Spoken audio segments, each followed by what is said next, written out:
Hey guys, what's up? It's Raenelle-Lee.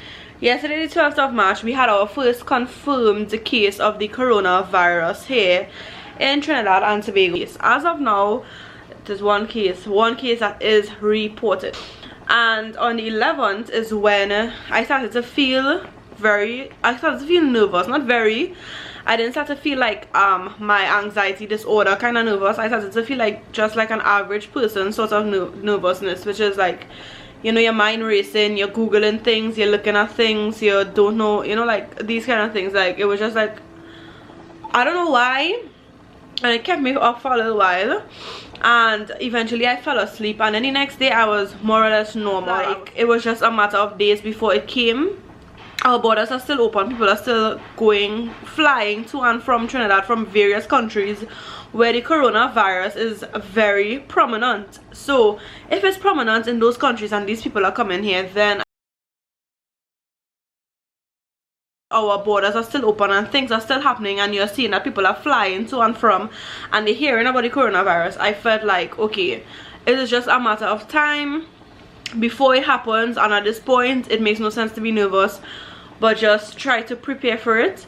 So on the 12th now, I decided to look at CNC3 just to see if they have any updates, because the morning I saw tweets and people were saying how there was a case of the coronavirus in Port of Spain General Hospital. So then news came, I was on work, and I decided to look at CNC3, and they said that the ministers or whoever was going to address the nation and stuff like that. So then they started the conversation, and they were basically saying, you know, we have always said from day one that we'll be transparent and we'll be honest, and like at that point in time I already know, okay, the virus is definitely here. They're already making people panic by saying, you know, we said that we would be very transparent. So at that point in time the suspense already there and people started to panic and stuff like that. So yeah, we have our first case, first confirmed / reported case of the coronavirus, and honestly this sent a lot of people into panic. And I, for one, as you all know, I have an anxiety. Well, I don't really like to say I have it, because I feel like that's wrong to say, because I don't really have like a lot of anxious symptoms again, but definitely I have had like very anxious moments in my life. I know what anxiety is. I have been on medicine for anxiety. I have been to a psychologist for anxiety. I have been to a psychiatrist for anxiety. So I know what anxiety is like, and I, for some reason, was not as anxious as I thought I would have been. Honestly, I was like, something had to be wrong with me, because I find like I am too calm. But anxiety has taught me a lot of different things, and I'm not like a doctor or anything, so I'm not here to go too deeply into like the this and the that of the coronavirus, because I myself am still doing research. But I think that it is important that you try your best to be calm, and kind of know that anxiety shouldn't be your first response to a situation like this. And what you can do, instead of being nervous and being like too anxious and being like overly just delusional, is just try to put things into perspective, try to take the necessary precautions, right? Now a lot of people did exactly the opposite of this, and they started to panic buy, and I've been watching memes online, and I'm like, you know, people really overdoing it. Just because, okay, there's a difference between panicking and just being prepared. Now some people might look at somebody who want to go to the grocery and be like, oh, you're being too nervous and you're panicking. That is not panicking, that is being prepared. And if it is you just want to sit down home and you don't want to get certain things, and you just think it's just like a happy-go-lucky situation, fine by you. But there are other people who are trying to just be prepared for the situation so that they would not have to panic.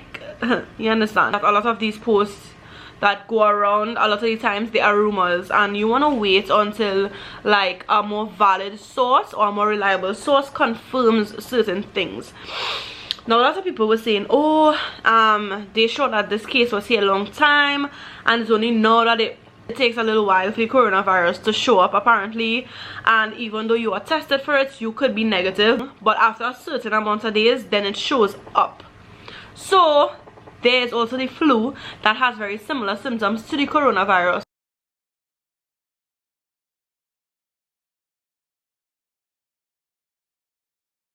So that's where a test has to come in, so the government and newspapers and the news reporters can come and say, well, this person is showing symptoms of coronavirus, because then it's like, okay, they're showing symptoms of the coronavirus, but those are very similar to the influenza or the common cold, and then this could bring panic onto citizens, and that would be chaos. So what they have to do is like wait a while, do tests before they could confirm anything, you know. Just because coronavirus exists doesn't mean that the common cold and influenza doesn't exist anymore. According to the memes that were going around, you are going into the grocery and taking up things because you are panicking so much. You are panic buying, and you're buying all the Lysols and you're buying all the hand sanitizers. They're panicking, but they're only buying a set of toilet paper. They're not even buying water. You can wash your bottom. Buy things like tin food to eat. Stop panicking. Bye bye, Jesus. And then you have to go into work, and you miss it out next to somebody who did not get Lysol and hand sanitizers because you basically bought all. So you're still in contact with these people because they cannot sanitize and clean themselves, because you are just saying in a scenario, because you bought all of the stuff that, you know, you went and buy 20 hand sanitizers because you're panicking. So we all need to be mindful, not only for ourselves but for other people that we may come into contact with. Try to avoid touching your face too much. That's another advice that has been on like flyers around social media. If you are somewhere where you could wash your hands with soap, definitely wash your hand with soap. If you cannot, then sanitize your hand, get some hand sanitizer, rub in alcohol, make your hand sanitizer, do what you have to do, but just be mindful and be prepared and do your research. Do research and wait for more reliable sources. The WHO, World Health Organization, they have an Instagram page.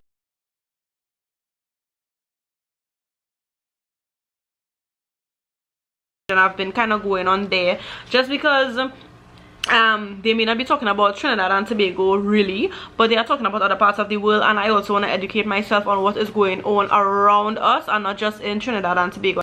But yeah, I just wanted to come and chat with you all a little bit. I also want to know how you all are feeling about the coronavirus. Let me know what are your concerns. If you want to leave suggestions to people in the comment section, that would be welcomed as well. And I did a mental health check-in yesterday on my Instagram, and people were kind of telling me how they were feeling, and a lot of people are nervous about the situation. And I think be there for people. People take situations differently, and I think that's one of the things that we need to recognize. Just be mindful that there are people who are really anxious about the situation. Some people are making memes about it, and that's fine. You want to make memes about it. Sometimes in situations like this, it makes no sense to be like so serious and so robotic about the situation. It's good to have a laugh as well, but at the same time, there are other people who may not think that is funny, and that's fine. If you don't find the memes are funny, scroll past the memes. There's some people who really overdo it for the situation. Some people really they overdo it, honestly. And a lot of people, they're not taking it serious because they think, you know, God is a Trini, and Trevor says is his secretary or whatever they were saying. I can't remember. But at the same time, let us be prepared and let's take precautions. Let's wash our hands, use hand sanitizers. These are things that we were supposed to be doing all the time, but we never really was doing. So you touch a door, sanitize your hand, wash your hand, stop putting your hand by your nose. Some people say wear face mask. Other people advise not to wear the face mask because I think I read an article where the Minister of Health, he was saying that when a mask is on your face, you tend to touch your face a lot to fix it. And I was seeing a soccer artist today. He's on a plane and he's doing a boomerang where he's taking the mask, and he has a gloves on his hand, but he's taking the mask and touching it up and down. And obviously you're wearing mask to protect your hands from it, so that means that not the mask, the gloves, that means that the gloves itself is going to have germs, if that's what you're using it for, because you're in an airport and you're touching things. So then you take the same gloves and you touch the mask with it, and he's doing the boomerang. And you know, it's just like these things to just think about. Don't think too, you see, when you panic too much, you just be irrational. So just chill, just be aware, do your research, learn how to protect yourself, learn how to protect your families. It may not reach a level where everybody is getting it, because right now it's just imported and the person is in lockdown, but you never know what could happen. So let's just be careful and be mindful, be prepared, but try your best. I know it's difficult, but try your best to panic less. I hope that you will be safe out there. I hope that I am safe. I am gonna keep praying up for the nation, and that's what we could do right now. Some people don't believe in God. That's fine. If you do what you need to do and pray, say prayers, keep praying up. And yeah, so let me just know how y'all feel in the comment section, and I will see you all in the next video. Love you guys.